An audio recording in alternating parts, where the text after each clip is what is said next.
آج کا ہمارا موضوع یہ ہے کہ یوم عاشورہ جو کہ محرم کے 10ویں دن کو کہا جاتا ہے، اس کی فضیلت کیا ہے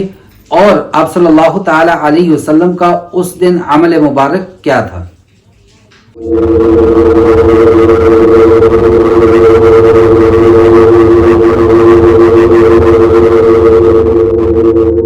السلام علیکم ورحمۃ اللہ وبرکاتہ۔ بسم اللہ الرحمن الرحیم، نحمدہ ونصلی علی رسول الکریم، اما بعد فاعوذ باللہ من الشیطان الرجیم، بسم اللہ الرحمن الرحیم۔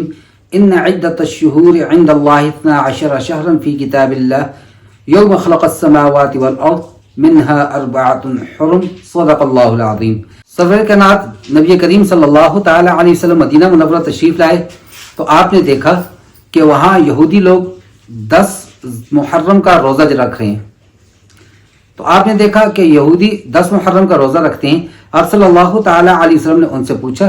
کہ تم لوگ اس دن روزہ کیوں رکھتے ہو؟ تو انہوں نے کہا جی 10 محرم کو اللہ تبارک و تعالیٰ نے موسیٰ علیہ السلام کو بنی اسرائیل کے ساتھ فرعون سے نجات دی تھی،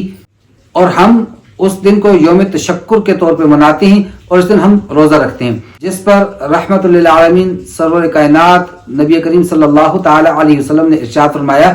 نحن احق و اولا بموسیٰ منکم، ہم تو تم سے زیادہ حقدار ہیں۔ کیوں؟ کیونکہ موسیٰ علیہ السلام بھی نبی تھے، میں بھی نبی ہوں، وہ بھی توحید کی دعوت دیتے تھے اور میں بھی توحید کی دعوت دیتا ہوں، تو لہذا ہم تو اس بات کے زیادہ حقدار ہیں کہ ہم اس دن کو یوم تشکر کے طور پر لیں۔ اور پھر آپ نے خود بھی روزہ رکھا اور صحابہ کرام رضی اللہ عنہم اجمعین کو بھی اس دن روزہ رکھنے کا حکم دیا۔ مسلم شریف کی دوسری حدیث ہے، نبی کریم صلی اللہ تعالی علیہ وسلم رمضان المبارک کے روزے فرض ہونے سے پہلے اس دن یوم عاشورہ 10 محرم کا روزہ رکھا کرتے تھے، اور صحابہ اکرام رضی اللہ عنہم اجمعین کو بھی اس بات کی ترغیب دیا کرتے تھے، تلقین کیا کرتے تھے کہ اس دن روزہ رکھیں۔ اور کیوں نہ ہو کہ یہ دن بڑا ہی اہمیت کا حامل ہے کہ دنیا کی ابتدا بھی اس دن سے ہو رہی ہے، آدم علیہ السلام بھی اسی دن تشریف لا رہے ہیں، پیدائش بھی اسی دن ہو رہی ہے، جنت سے بھی اسی دن نکالا جا رہا ہے، طوفان نوح میں حضرت نوح علیہ السلام کی کشتی جا کر جودی پہاڑ کے ساتھ ٹھہرتی ہے، وہ بھی یوم عاشورہ کا دن ہے۔ اسی طرح سے میرے بھائیوں، قیامت بھی قائم ہوگی تو وہ بھی اسی 10 محرم کو جمعے والے دن قائم ہوگی، لہذا اس دن کی اہمیت بلا شک و شبہ کسی کو اس کے اندر اختلاف ہے ہی نہیں، بہت زیادہ ہے، اس میں کوئی دو رائے نہیں ہے۔ اسی طرح سنن ترمذی کی حدیث ہے، نبی کریم صلی اللہ تعالی علیہ وسلم نے ارشاد فرمایا، جس کا مفہوم ہے کہ جس شخص نے یوم عرفہ یعنی 9 ذو الحجہ کا روزہ رکھا تو ایک دن کا روزہ اس کے گزشتہ 1 سال اور آئندہ 1 سال کے گناہوں کا کفارہ ہوگا، اور جس شخص نے یوم عاشورہ 10 محرم کا روزہ رکھا تو وہ اس گزشتہ 1 سال کے گناہوں کے لیے کفارہ ہوگا۔ لیکن آپ صلی اللہ تعالی علیہ وسلم نے جب یہ دیکھا کہ یہودی بھی روزہ رکھ رہے ہیں تو آپ صلی اللہ تعالی علیہ وسلم نے کہ ہمارا تشبہ بالیہودی نہ ہو، عبادت میں بھی ان کی مشابہت نہ آئے، آپ صلی اللہ تعالی علیہ وسلم نے صحابہ اکرام رضی اللہ عنہم اجمعین کو ترغیب دی کہ 10 محرم کے ساتھ ساتھ 9 یا 11 کا روزہ ملا دیا جائے۔ تو اس میں سب سے بہتر صورت یوم عاشورہ کے روزے کے اندر کیا ہے؟ وہ یہ ہے کہ آدمی 9، 10، 11 تینوں دن روزہ رکھے،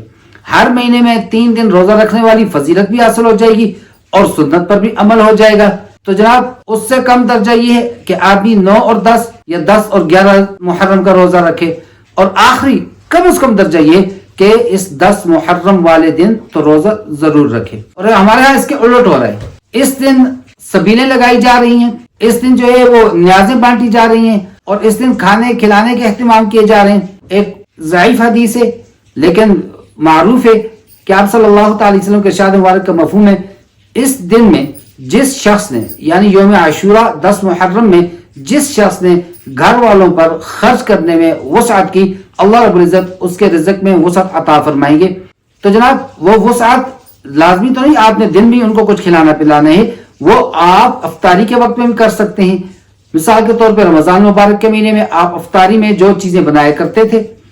تو اس سے کچھ زیادہ کر دیجئے، کچھ اچھا کر دیجئے، تو یہ فضیلت اس وقت میں بھی حاصل ہو سکتی ہے۔ لازمی نہیں ہے کہ دن کو نظر و نیاز یا دن کے وقت میں سبیلیں لگائی جائیں یا پانی کی نہریں بہائی جائیں، نہیں میرے بھائی۔ اور میں تو اس بات پہ بڑا حیران ہوتا ہوں کہ ایک طرف شہادت حسین رضی اللہ تعالیٰ عنہ کا غم منایا جا رہا ہے،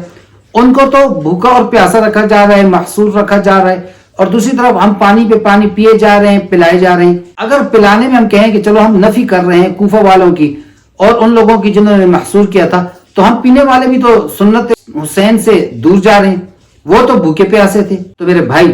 اصل یہ ہے جو سنت ہے، اصل وہ ہے جو حدیث ہے، باقی سب غیر اصل ہے۔ لہٰذا اس دن روزہ رکھنا، اس دن اپنے گھر والوں پہ خرچ کرنے میں وسعت کرنا، ہمیں یہی سکھایا گیا، ہم یہی کریں گے تو دنیا اور آخرت دونوں کی کامیابی کو پا سکتے ہیں۔ اللہ رب العزت مجھے اور آپ کو سمجھ اور عمل کی توفیق عطا فرمائے۔ وما علینا الا البلاغ۔ السلام علیکم ورحمۃ اللہ وبرکاتہ۔